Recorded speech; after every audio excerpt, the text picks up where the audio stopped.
Tujuan penelitian kami adalah yang pertama untuk mengetahui persepsi wisatawan terhadap objek wisata Dusun Bambu. Dan yang kedua adalah untuk mengetahui faktor yang menyebabkan persepsi wisatawan terhadap Dusun Bambu. Dusun Bambu merupakan objek wisata alam yang terletak di Cisarua, Lembang, Bandung Barat. Dusun Bambu menawarkan pemandangan alam yang sangat indah dengan suasana pedesaan yang sangat asri. Di dalamnya terdapat berbagai fasilitas, yaitu ada penginapan berkonsep alam seperti villa, resort, glamping, dan juga camping ground.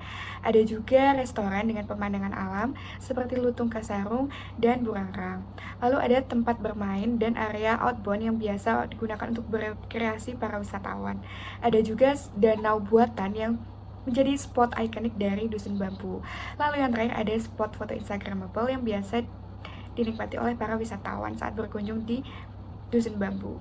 Dusun Bambu sendiri mengusung tema ekowisata karena di dalamnya terdapat keindahan yang dipadukan dengan arsitektur yang ramah lingkungan, sehingga tempat ini cocok untuk liburan akhir pekan bersama keluarga ataupun kegiatan gathering begitu.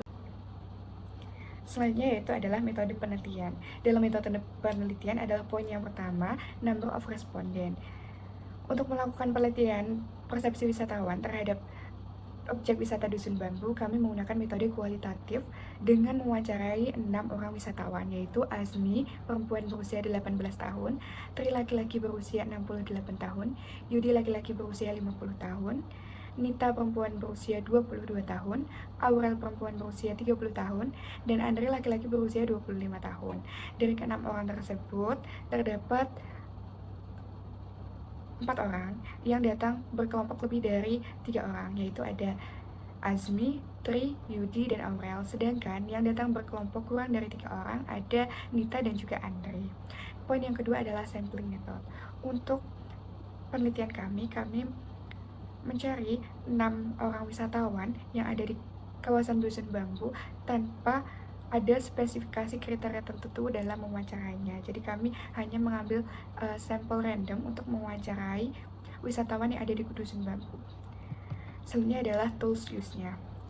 Dalam observasi ini, untuk memenuhi data yang kami butuhkan, kami mewawancarai 6 orang wisatawan yang berada di luar area berwisata Dusun Bambu, namun tetap ada di kawasan wisata Dusun Bambu.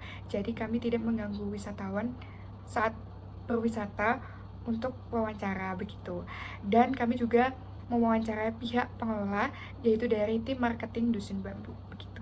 Nah, bahasan yang selanjutnya yaitu respondent profile. Yang pertama yaitu pie chart. Mengapa kita mengambil pie chart pada diagram ini? Diagram ini disusun untuk mengetahui jenis kelamin atau gender wisatawan yang datang dan berkunjung di destinasi wisata Dusun Bambu. Hasilnya menunjukkan bahwa wisatawan yang berjenis kelamin perempuan dan laki-laki memiliki persentase yang sama, yaitu 50%. Selanjutnya, yaitu bar chart. Bar chart digunakan untuk mengetahui umur atau asal daerah dari wisatawan yang berkunjung di suatu destinasi. Jadi kami menggunakan ini untuk mengukur umur suatu wisatawan yang berkunjung di destinasi wisata Dusun Bambu. Hasilnya menunjukkan bahwa destinasi wisata Dusun Bambu didominasi oleh wisatawan dengan rentan umur 10 hingga 20 tahun, 21 hingga 31 tahun, 43 hingga 53 tahun, dan lebih dari 64 tahun. Terakhir, kita menggunakan diagram pie chart. Diagram pie chart digunakan untuk mengukur tujuan wisatawan atau jenis kelompok wisatawan yang berkunjung di suatu destinasi. Jadi kami menggunakan diagram ini untuk mengukur jenis kelompok wisatawan yang berkunjung di destinasi wisata Dusun Bambu. Hasilnya menunjukkan bahwa destinasi wisata Dusun Bambu banyak yang berkunjung, lebih dari 3 orang dengan persentase 66,7%. Dan kurang dari 3 orang dengan persentase 33,3%. Oke, selanjutnya masuk ke dalam hasil penelitian yang telah dilakukan kelompok kami. Jadi, dari 6 wisatawan yang telah kami wawancara, kami mengklasifikasikan jawaban yang berbeda-beda dari tiap wisatawan ke dalam indikator kepuasan pelanggan menurut Kotler dan Keller. Yang pertama, ada repurchase atau keinginan wisatawan untuk kembali mengunjungi destinasi Dusun Bambu. Nah, dari 6 wisatawan yang telah kami wawancara, semuanya mengaku bahwa mereka ingin kembali ke Dusun Bambu untuk menikmati berbagai fasilitas yang belum dicoba, atraksi wahana yang belum sempat dimainkan, kemudian resortnya yang belum sempat mereka coba fasilitasnya seperti itu. Kemudian ada word of mouth, jadi wisatawan yang datang ke sini itu karena terpengaruh dari ajakan orang lain dan review bagus dari orang lain. Kemudian mereka puas dan akan melakukan hal yang sama kepada orang lain, yaitu menginfluence orang lain untuk datang ke Dusun Bambu.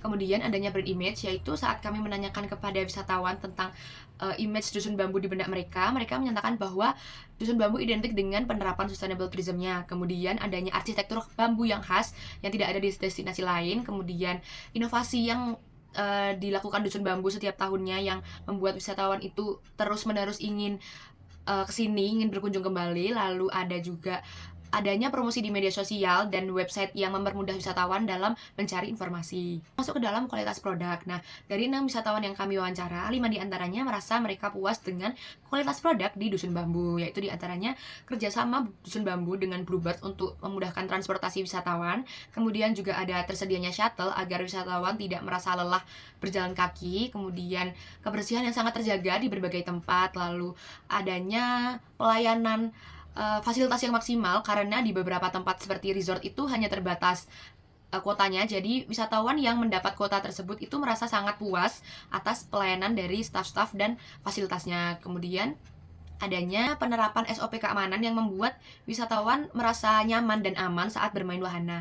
Nah, satu di antaranya merasa kurang puas karena saat mereka ingin melakukan ibadah sholat di musola yang telah disediakan di Dusun Bambu, mereka harus antri untuk menggunakan mukena. Jadi mukena yang disediakan oleh pihak Dusun Bambu itu kurang mencukupi untuk seluruh wisatawan yang ingin melaksanakan ibadah sholat. Nah, wisatawan tersebut mengaku bahwa mereka kurang puas atas pelayanan tersebut, seperti itu. Satisfaction selanjutnya adalah price, di mana harga makanan di dalam restoran dan food court relatif mahal.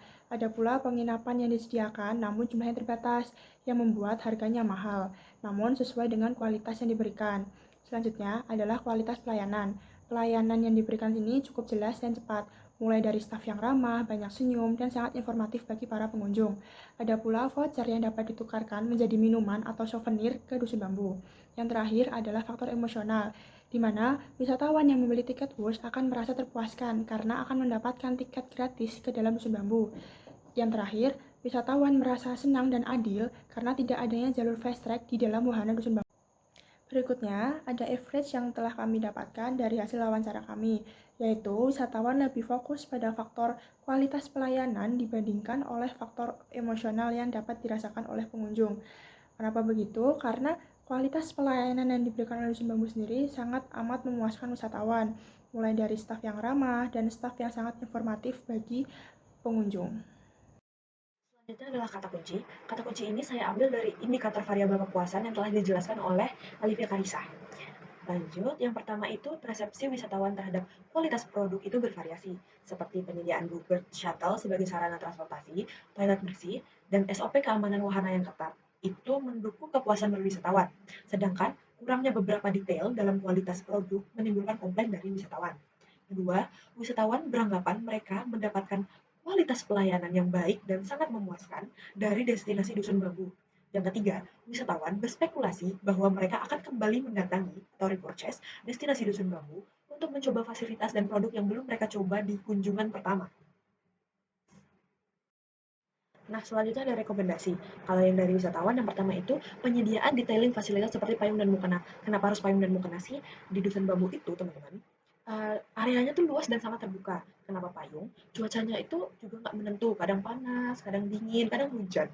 Jadi wisatawan tuh kami pas wawancara tuh ada yang beberapa yang minta payung untuk menanggulangi hal tersebut. Terus mukena, kadang ada wisatawan tuh yang kayak tidak bawa atau misalnya ketinggalan di mobil atau apa. Jadi mereka membutuhkan mukena di masjid-masjid yang ada di Dusun Bambu. Yang kedua itu durasi wahana atraksi disesuaikan dengan harga yang dikeluarkan. Beberapa wisatawan itu komplain bahwa uang yang mereka keluarkan atas durasi yang mereka dapatkan dalam memainkan wahana itu kurang sebanding. Jadi mereka berharap untuk disesuaikan lagi lah apa yang mereka spending dan apa yang mereka dapatkan.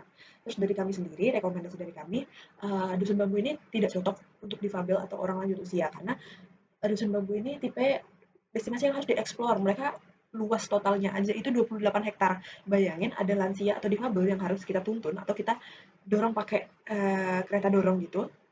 Itu agak susah ya teman-teman dan nggak cocok dan kasihan bagi difabel atau lansianya. Yang kedua itu kurang memberdayakan warga lokal di sekitar wilayah Dusun Bambu. Mungkin karena pengelola juga swasta, jadi mereka mencari pekerja atau staf itu yang memang SDM-nya itu jelas asal belajar dari mana, yang memang sudah pernah belajar hospitality begitu. Selanjutnya adalah refleksi pada bagian pengelola. Yang pertama itu pelayanan. Pelayanan pengelola di destinasi Dusun Bambu itu sangat oke banget, juara. Semua wisatawan itu kalau kita bisa lihat di reviewnya sangat puas dengan pelayanan yang mereka berikan. Hospitality mereka itu juara. Bahkan kami yang observasi aja ke sana tuh merasakan hospitality mereka itu totalitas dalam melayani wisatawan. Yang kedua itu segmentasi pasar. Pihak Dusun Bambu itu tahu segmentasi pasar mereka itu seperti apa. Jadi mereka bisa memberikan apa yang segmentasi pasar mereka mau, dan semisal ada segmentasi pasar baru, mereka tuh bisa menyesuaikan gitu loh. Jadi mereka tuh samsek. Terus bagian pemasaran di sosial media mereka, mereka tuh memasarkan destinasi mereka sendiri tuh dengan baik, brandingan yang bagus, lengkap. Jadi bisa jadi tempat pengaduan, kritik, eh, apapun deh di sosial media mereka tuh kan menurut kami isinya tuh lengkap. Terus minat wisatawan dari segmentasi pasar yang tadi, mereka tuh bisa mengetahui apa aja sih minat-minat wisatawan dan mereka tuh bisa menyesuaikan apa yang ada di destinasi itu disesuaikan dengan minat wisatawan. Atau misalnya minat wisatawan itu ada yang baru, mereka tuh bisa membuat sesuatu yang baru atau menyesuaikan dengan minat wisatawan. Jadi kayak selalu ada solusi gitu loh. Nah, selanjutnya ada refleksi dari kami. Mereka itu well planned dan well prepared. Jadi menurut kami destinasi Dusun Bambu itu adalah satu destinasi itu yang sangat proper. Mereka sudah nge-plan dan prepare untuk Dusun Bambu menjadi sebuah destinasi. Refleksi bagi kami itu kami bisa menerapkan itu dari kehidupan sehari-hari sih, apalagi jika ingin merencanakan sebuah perjalanan. Kita harus well plan and well prepared. Yang kedua itu evaluasi rutin. Dusun Bambu itu melaksanakan evaluasi rutin walaupun sekecil apapun, karena menurut mereka sekecil apapun evaluasinya itu akan berdampak bagi cara mereka mengelola atau citra destinasi mereka. Itu bisa direfleksikan ke kita. Semisal kita lagi kerja kelompok atau dalam sebuah organisasi, evaluasi rutin itu penting untuk yaitu menjaga hubungan atau mengetahui kesalahan apa sih yang sekiranya kecil tapi kita tuh sering abaikan gitu loh. Terus pelaksanaan peraturan. Di Dusun Bambu itu sendiri, mereka udah punya peraturan ketat dan semua pengelola, staff itu sangat mematuhi peraturan tersebut.